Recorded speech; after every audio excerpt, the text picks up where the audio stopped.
Bem-vindos ao nosso espaço de análise. Hoje a gente mergulha numa figura assim, tão humana, né? Tão complexa. Simão Pedro, aquele pescador da Galileia que, bom, segundo o material que a gente está olhando, foi escolhido por Jesus para ser um pilar, uma pedra fundamental da sua igreja. É uma figura fascinante, sem dúvida. E o interessante, né, como você disse, é que o material não tenta pintar ele como um herói perfeito, sem falhas. Muito pelo contrário. O texto faz questão de destacar as fragilidades, medos, contradições dele. E é justamente aí, nessa humanidade tão palpável, que a narrativa que a gente tem coloca a ação da graça divina, aquela força transformadora que vem de Deus. Exatamente. E isso, claro, levanta a questão central que a gente quer debater um pouco hoje, essa transformação do Pedro, que é impressionante, né, de um seguidor que era muitas vezes impulsivo, até medroso em momentos cruciais, para um líder firme da igreja ali no comecinho. Essa mudança toda, ela deve ser entendida, assim, primordialmente como o triunfo da graça divina sobre essa fraqueza dele que era tão evidente. Ou será que, na verdade, faz mais sentido a gente pensar nisso como uma via de mão dupla mesmo? Uma sinergia, sabe? Quer dizer, uma interação ali constante, onde a resposta do próprio Pedro, o jeito como ele reagiu, o arrependimento dele, a decisão de cooperar, de se deixar moldar, foi tão crucial, tão essencial, quanto a própria iniciativa de Deus. Pois é. Bom, da minha parte, eu vou defender mais a ideia de que o material que a gente está analisando, ele dá um peso maior para essa fragilidade do Pedro. É quase como se essa fraqueza fosse o palco principal mesmo, sabe? Onde a graça de Deus atua de um jeito decisivo, mostrando o seu poder justamente ali, onde a capacidade humana parece falhar, parece não dar conta. Certo. Já eu vou argumentar que, embora a graça seja, claro, o ponto de partida, o elemento essencial, sem dúvida nenhuma, a transformação completa de Pedro, ela não acontece sem a participação ativa dele. Eu quero destacar como as respostas, as escolhas, as ações do Pedro foram, na verdade, indispensáveis nesse processo todo. Olha, para mim, o ponto de partida é como o texto descreve Pedro. Sim. De forma tão profundamente humana, fica muito claro o contraste, né? O mesmo cara que tem aquele lampejo, aquela intuição incrível e declara: "Tu és o Cristo, o Filho do Deus vivo", pouco tempo depois, por puro medo, nega conhecer Jesus. 3 vezes. E isso depois de ter prometido ficar ao lado dele, ir até as últimas consequências. Essa queda, sabe? Negar o mestre ali diante de uma simples empregada, para mim isso escancara uma insuficiência humana básica quando a gente é deixado por conta própria. O próprio material diz que é precisamente nessa humanidade marcada pela fraqueza que resplandece o poder transformador da graça de Deus. E a prova maior disso, na minha visão, é a mudança radical que a gente vê lá em Pentecostes. O Pedro que tremia de medo vira um pregador corajoso que não hesita em confrontar a multidão, dizendo que eles crucificaram Jesus. Isso não me parece um simples amadurecimento pessoal, sabe? Parece uma força que veio de fora, uma força infundida pela graça. Por isso, eu concordo com a conclusão do texto. A verdadeira força não nasce da perfeição humana, mas da confiança humilde em Deus.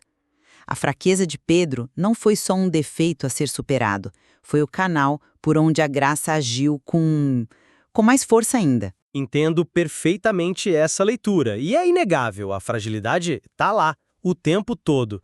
Mas eu vejo a coisa por um ângulo um pouquinho diferente.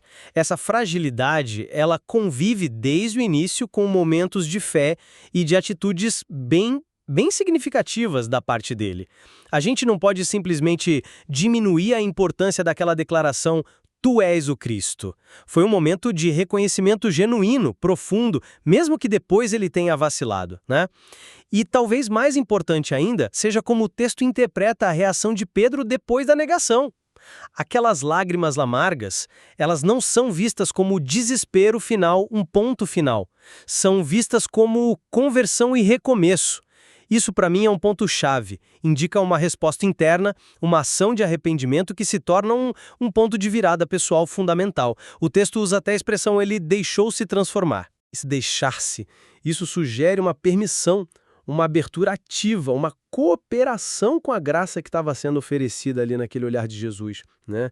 E tem mais, as 3 lições que o material extrai da vida dele, coragem de seguir, humildade de reconhecer as próprias falhas e ousadia de recomeçar, todas elas carregam essa ideia de uma participação ativa, de uma escolha da pessoa. Então, na minha visão, a graça divina capacita. Ela convida, oferece a força, mas ela não anula, não substitui a resposta humana. A transformação de Pedro é esse encontro, quase uma dança, sabe, entre a iniciativa de Deus e a resposta humana. Eu entendo o foco na resposta dele, mas volto para a negação. Para mim, aquilo foi mais do que um tropeço feio. Foi a demonstração clara de uma incapacidade real naquele ponto específico. Ele fez uma promessa forte, cheio de convicção, e quebrou essa promessa de forma espetacular, quase que imediatamente depois.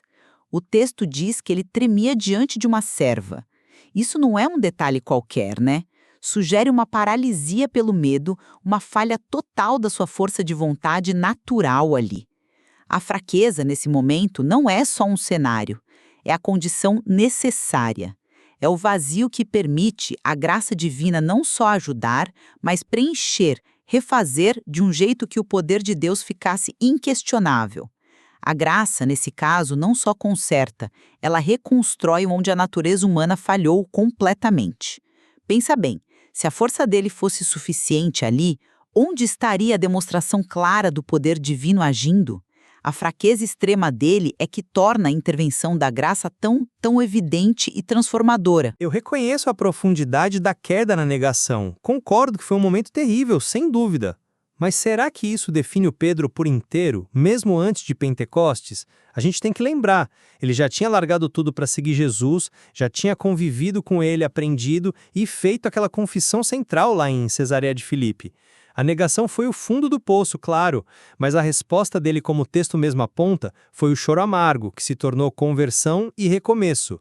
Isso não é passividade, de jeito nenhum, é uma reação visceral, sofrida, que mostra que a ficha caiu, que ele teve consciência do que fez e se abriu para a restauração. A fraqueza criou a situação da queda, sim, mas foi a resposta ativa de arrependimento que abriu a porta para a graça começar a curar e a fortalecer. A graça encontrou ali um coração quebrado, sim, mas um coração que respondeu, que se voltou para Deus. Não foi algo imposto a alguém inerte, entende? Ele sentiu o peso do erro e se moveu de alguma forma em direção ao perdão. Isso é uma ação, mesmo que seja uma ação de reconhecer a própria miséria. Mas vamos olhar para os catalisadores explícitos da transformação que o material menciona. O primeiro gatilho da mudança depois da negação é algo externo, o olhar de Jesus. Não é uma força que brota de dentro do Pedro, é o olhar do outro, um olhar de misericórdia que o leva às lágrimas, à conversão. E depois, a transformação mais radical, a virada de chave mesmo, acontece em Pentecostes, e Pentecostes é descrito claramente como uma intervenção divina direta, a descida do Espírito Santo sobre os apóstolos, capacitando eles de uma forma sobrenatural. O contraste entre o Pedro que nega Jesus por medo de uma conversa informal ali no pátio e o Pedro que poucas semanas depois se levanta em Jerusalém e prega com uma autoridade impressionante para milhares de pessoas, acusando-as diretamente pela morte de Jesus, como a gente lê lá em Atos capítulo 2, essa diferença é tão brutal que me parece apontar para uma ação divina, assim, avassaladora. Uma infusão de poder que vai muito além de um processo interno de melhora gradual ou de uma simples resposta ao arrependimento. Parece mais uma recriação operada pela graça. Como explicar uma mudança tão rápida e profunda só pela força de vontade dele, mesmo que ele estivesse arrependido? Ninguém aqui está negando a importância fundamental desses momentos de forma alguma. O olhar de Jesus é potentíssimo, claro, mas ele provoca uma reação em Pedro. O choro, a conversão. Essa resposta interna é crucial, é a parte dele nessa história. E Pentecostes, sim, é um divisor de águas, um derramamento de poder divino inegável. Mas a pergunta é: sobre quem essa graça de Pentecostes age? Ela age sobre um homem que já tinha encarado a própria falha de frente, já tinha chorado o seu arrependimento, já tinha ouvido de Jesus ressuscitado, apacenta minhas ovelhas, que já era uma restauração, um novo chamado. Ele já tinha escolhido o caminho do recomeço, ele deixou-se transformar como o texto enfatiza. A graça de Pentecostes não caiu num vazio, sabe? Nem sobre alguém passivo ou indiferente. Ela encontrou um terreno preparado, ainda que marcado pela fraqueza anterior, mas um terreno que já tinha sido arado pela dor do arrependimento e pela aceitação do perdão. Existe uma dinâmica aqui, entende? A graça age e Pedro responde. Ele coopera, ele permite que essa graça o transforme mais e mais profundamente. Não é uma força externa agindo sobre um objeto, mas uma capacitação divina encontrando um sujeito que consente e participa ativamente dessa transformação. A força veio do Espírito, claro, mas encontrou um Pedro disposto a recebê-la e a usá-la. Eu vejo essa dinâmica que você descreve, mas ainda assim a ênfase do texto me parece recair consistentemente na ação da graça. Pensemos nas lições finais que o material extrai: coragem de seguir, humildade de reconhecer, ousadia de recomeçar. Elas são apresentadas como aprendizados que brotam da experiência de ser tocado pela graça, apesar da falha ou, talvez como eu disse, justamente por causa da falha. O texto parece nos ensinar a depender dessa graça, a reconhecer nossa insuficiência, a afirmação de que a fé não elimina nossas fragilidades, mas nos convida a deixá-las ser tocadas pela graça, reforça na minha leitura a ideia da graça como agente ativo principal, que age sobre a passividade ou, no máximo, sobre a receptividade da nossa fraqueza. Até mesmo o martírio dele, o testemunho final, embora seja um ato corajoso, pode ser visto primariamente como a graça divina o sustentando até o fim, dando a ele uma força para suportar algo que, por suas próprias forças naturais, talvez fosse impossível. A primazia, o protagonismo, me parece ser da ação transformadora de Deus que escolhe o fraco para manifestar seu poder. Mas olha só os verbos que o texto usa para descrever essa jornada e as lições aprendidas: seguir, reconhecer, deixar-nos perdoar, permitindo que Deus faça. São verbos que indicam escolha, ação, consentimento da parte de Pedro. Isso sugere uma parceria, não uma passividade completa à espera da ação divina. A própria fé, que o texto descreve como confiança mais do que certeza, exige um ato contínuo da vontade. Confiar, especialmente na incerteza ou depois de uma falha como a dele, é uma escolha ativa. E sobre o martírio? A tradição, como é relatada, diz que ele escolheu ser crucificado de cabeça para baixo por não se sentir digno de morrer da mesma forma que Jesus. Se isso for verdade, é um ato final de vontade consciente, uma expressão extrema de humildade ativa, uma resposta final e pessoal ao chamado de Deus, e não apenas um destino que ele suportou passivamente porque a graça o carregou. Me parece a culminação de uma vida inteira de resposta ativa com todas as suas idas e vindas, quedas e recomeços à iniciativa constante da graça. É a resposta final dele. Sem dúvida moldada e fortalecida pela graça, mas ainda assim, a sua resposta. A graça não o transformou num fantoche, né? Mas num discípulo fiel até as últimas consequências. Para resumir minha visão, então, eu reafirmo que a história de Pedro, da forma como é contada no material que a gente analisou, funciona principalmente como um testemunho, assim, poderoso de como a graça de Deus pode escolher alguém aparentemente fraco, limitado e transformá-lo de maneira radical. A fragilidade dele não é um empecilho, mas se torna o palco privilegiado onde o poder redentor de Deus se manifesta de forma clara, destacando a iniciativa e a força da ação divina sobre a condição humana.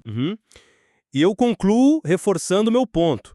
Embora a graça divina seja, sem qualquer dúvida, indispensável, o ponto de partida e a força motriz da transformação, a história de Pedro, como a lemos aqui, também mostra de forma muito clara a importância crucial da resposta humana. O arrependimento ativo dele, a permissão consciente para ser transformado, a coragem que ele precisou ter para dar a volta por cima, para recomeçar, e a fidelidade que ele manteve, mesmo com tropeços, até o fim. Tudo isso faz parte integral e necessária dessa transformação. É uma via de mão dupla, uma sinergia real entre o dom de Deus e a resposta humana que o acolhe e coopera com ele. Nisso a gente concorda totalmente. A figura de Pedro é de uma riqueza enorme e fala fundo com a gente justamente porque ele vive essa tensão que é universal. Essa luta entre a nossa falibilidade, nossos medos e a capacidade que temos de sermos transformados pela fé e pelo toque da graça. O texto chama de reflexo de cada um de nós, e acho que é nessa complexidade, nessa mistura de força e fraqueza, que está o apelo dele através dos séculos. Exatamente, e é importante reconhecer que o próprio material que a gente usou como base oferece elementos que dão suporte para as duas perspectivas que a gente discutiu aqui. Analisar essa figura tão cheia de facetas nos convida a continuar pensando sobre como a nossa própria fraqueza pode ser, paradoxalmente, um lugar de encontro com o divino.